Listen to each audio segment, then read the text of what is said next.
Well, here at the hospital to get my tooth pulled out. So hospital again, nothing touches the ground. That's the COVID tent. The COVID triage is in the garage, so we're heading over to the garage right now, and then we'll go up through the area where the ambulance is. Yes, we have an ambulance. Yes, we do. And yeah, ATVs are the number one form of transportation, as you hear one going by right now. Oh, another COVID tent. And there's the garage we're going to, and that's the ramp we'll be going up shortly. And again, nothing touching the ground. Big building, not touching the ground. Well, guys, I'm back. Nipped me with his drill. I went in to take one tooth. He took two. And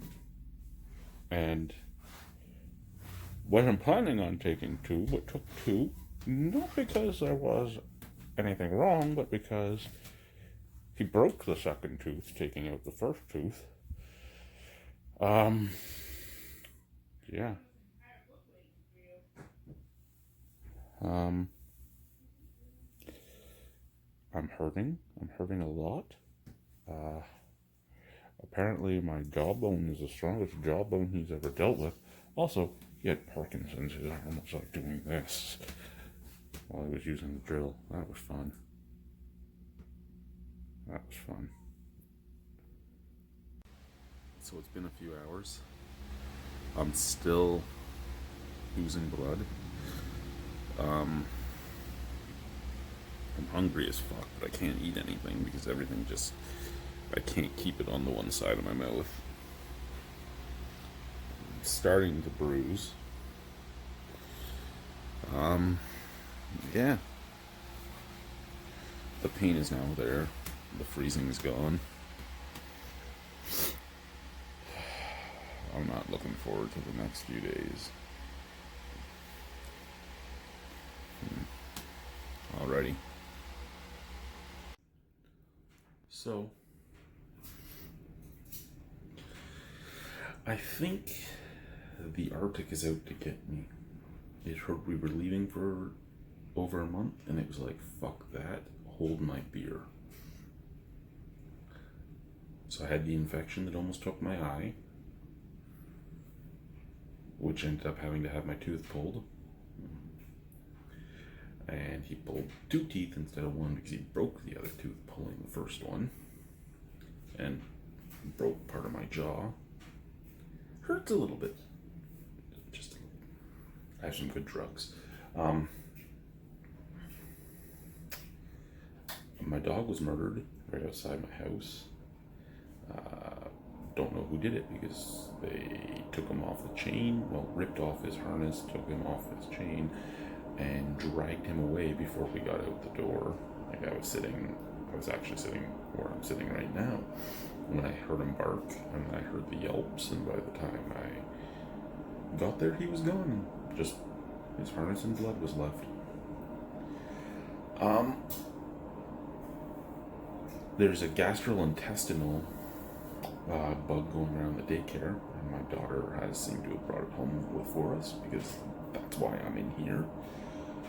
So between the tooth, the infection, the dog, this has all been 1 week. 1 week, guys, 1 week.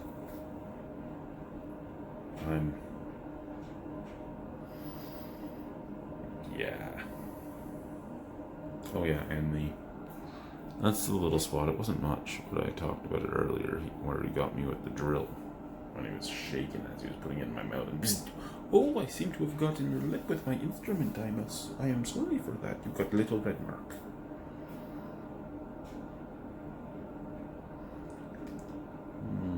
I do have a little red mark. I do. Bye. Just woke up. Guess I'm still bleeding. It's been a fun time. It has been. So tomorrow is the day. It's the day we get on a plane from Pavernatuk, Nunavik, and fly to Montreal. And then we get in tomorrow night. It's a 6.5 hour flight out. Normally it would be a hour and 45-minute flight, but we're on the Dash 8 turboprop plane, which goes a lot slower than the jet. And it has to do pickups in Umiak, Inukjuak, and Kangersujuak on our way down. And then we get to Montreal. We get in at 7:30. Curfew in Montreal's 9, so we have to get our bags, get our fucking asses to the hotel for the night. The next morning, we have to get back to the airport, get on a plane to Toronto, get off in Toronto, get met by my in-laws, and then after that, we have a 2-week quarantine. Then we pick up my kids and we have them for 2 weeks. We drop them back off. We have 2 weeks alone, and that will be just after the stay-at-home order is supposed to end. Whether or not it ends or not, we don't know. And then we fly back up here, quarantine for 2 weeks, and go back to life like normal. Even with a stay-at-home order and non-essential things closed and all that, being able to walk through the woods, being able to order food to your house, being able to have reliable internet, being able to basically order anything and get it within a day or two instead of over a month away is a lot better stay-at-home order than what we've been living in for almost 2 years now. Because, I mean, well, it's been a year and a bit, but even we've been up here for 19 months and there is a lot less up here than in the south. So when you see all those posts about, oh, we can't do anything, our freedoms are taken away, I almost would like somebody to come up here during non-lockdown times and during lockdown times and see what having nothing to do and starting to go stir crazy really is like. Like, really is like. Not that I'm saying that people aren't suffering in the south. We all suffer different ways. It's just, I think we're going down. I think it just gives perspective, I think is what it is, right? Like, we're going down and we know what's closed and everything else. And we're like, fuck, we don't care. This is going to be amazing. And I think that's just the perspective, right? Yeah. Okay, guys. Next time we do a vlog, we will be on a plane. Bye-bye.